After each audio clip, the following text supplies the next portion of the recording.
ভাই আপনারা কই থেকে আসছেন? আমরা থেকে আসছি। ও আমরা না মফিজ ভাই, এটার ভাড়া কত? ভাড়া বলতে আর কি সামান্য একটা ফিস। হ্যাঁ, ফিস কত? ফিস কত? 20 টাকা। 20 টাকা। তিতুমির আমার পক্ষ থেকে তিতুমির টিকিট কেটে নিচ্ছে মফিজ ভাইয়ের কাছ থেকে। হ্যাঁ দেন, ওকে দেন, ওকে দেন, ওকে দিলে আমি পাবো। দুইজনের কত? 20 টাকা। আপনার তো 40 টাকা আপনার পেয়ে। আচ্ছা আচ্ছা, thank you thank you.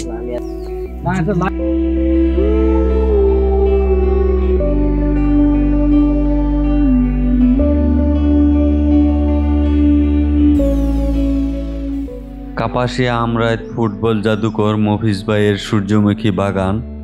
Mofiz ভাই এই বাগানের স্বত্বাধিকারী। বাগানে প্রবেশ মূল্য 20 টাকা।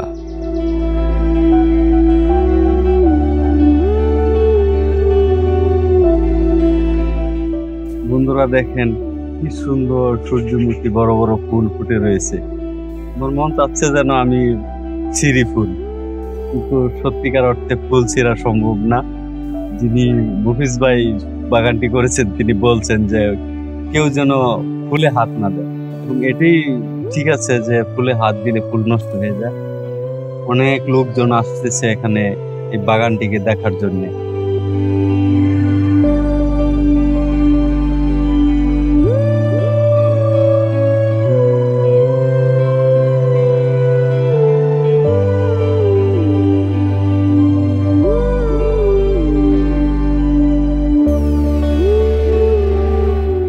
শত শত দর্শনার্থী প্রতিদিন এই বাগানে আসেন, বাগানের সৌন্দর্য উপভোগ করেন, ছবি তোলেন।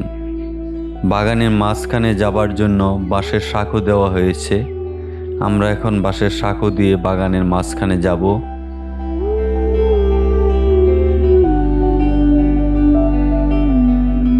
মাঝখানে দাঁড়িয়ে বাগানের সৌন্দর্য দেখব। এটা ব্যতিক্রম ধর্মী।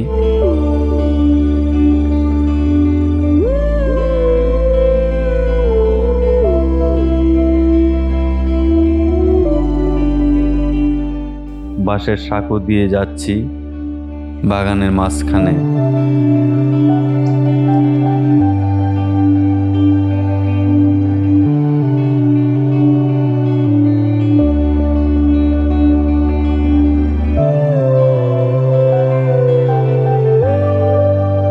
বাগানের ভিতরে একটা মাচা করে দেওয়া হয়েছে, এখানে দাঁড়িয়ে বাগানের চতুর্পাশের ভিউটা দেখা যায়।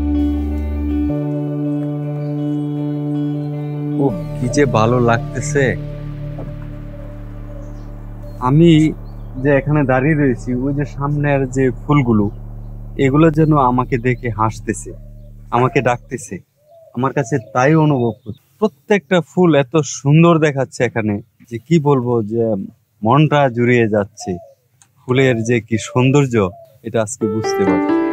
দেখেন প্রত্যেকটা ফুল যেন হাতছানি দিয়ে ডাকতেছে।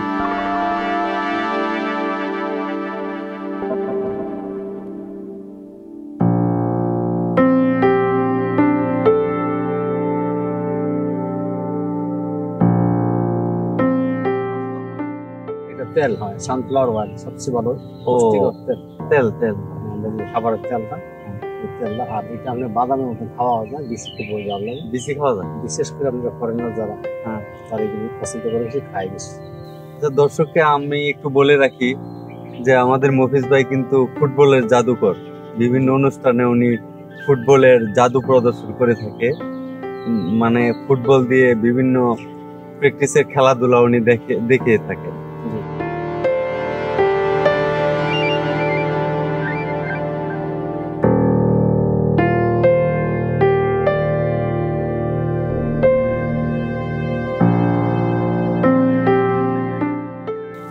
আমরা একটা পলাশ গাছ দেখতে যাচ্ছি, ওখানে নাকি অনেক ফুল ফুটছে।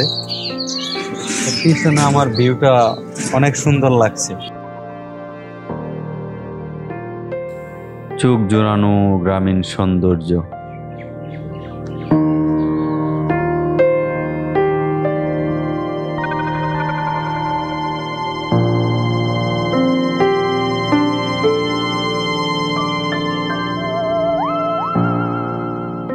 আমার সামনে সেই গাছটা দেখা যাচ্ছে যেখানে লোকজন আসতেই থাকে সারাদিন, এখনো লোকজন দেখা যাচ্ছে। চলুন সেই গাছের নিকটে যাই। হচ্ছে কি বিকাল টাইমে মানুষগুলো অনেক থাকে আর কি, বিকালে বেশি আসে, বিকালে মানুষ। এটা তো স্বাভাবিক, বিকালে বেশি আসবোই। এই গাছটার পাশে মনে করেন খালি থাকে না, কেউ না কেউ থাকে আর কি। ফুলগুলা কতদিন থাকবে? ফুলগুলা তো এখন কম, গত বছর ছিল।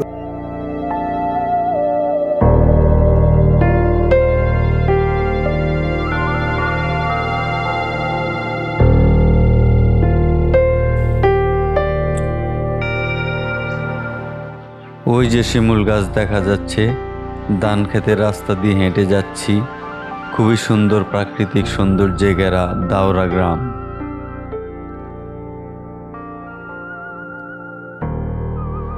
তবে এলাকার যে গ্রামীণ চিত্রটা দেখতে পাচ্ছি, এটা আমার কাছে মনে হচ্ছে যে আসল গ্রাম বাংলার চিত্র।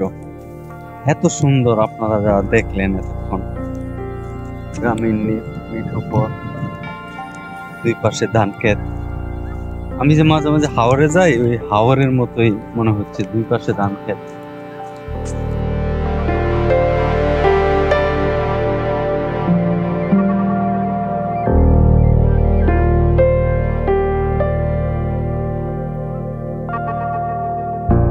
বন্ধুরা, এই সেই পলাশ গাছ, যেখানে অনবরত লোকজন আসে। এই যে পলাশ ফুলগুলো ফুটে রয়েছে, যদিও ফুল কম, তারপরেও এখানে প্রচুর লোক আসে। এখনো লোকজন দেখতে পাচ্ছি, ছেলেপেলেরা আছে। গ্রামের সৌন্দর্যটা খুবই সুন্দর, আমি যা দেখতে পাচ্ছি।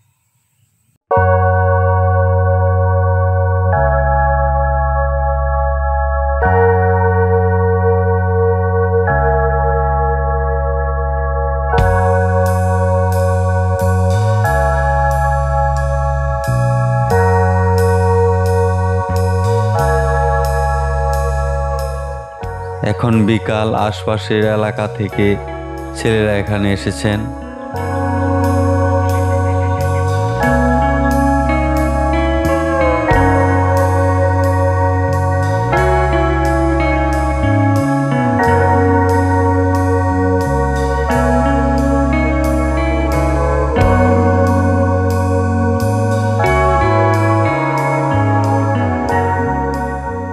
হাঁটতে হাঁটতে আমরা আসলাম গুইন্ডিয়া বাজারে।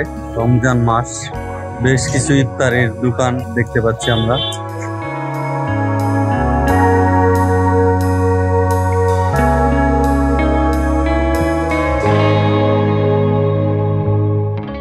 ইফতারের সময় খুব নিকটে, আমরা এখানে নদীর তীরে বসে ইফতার করব।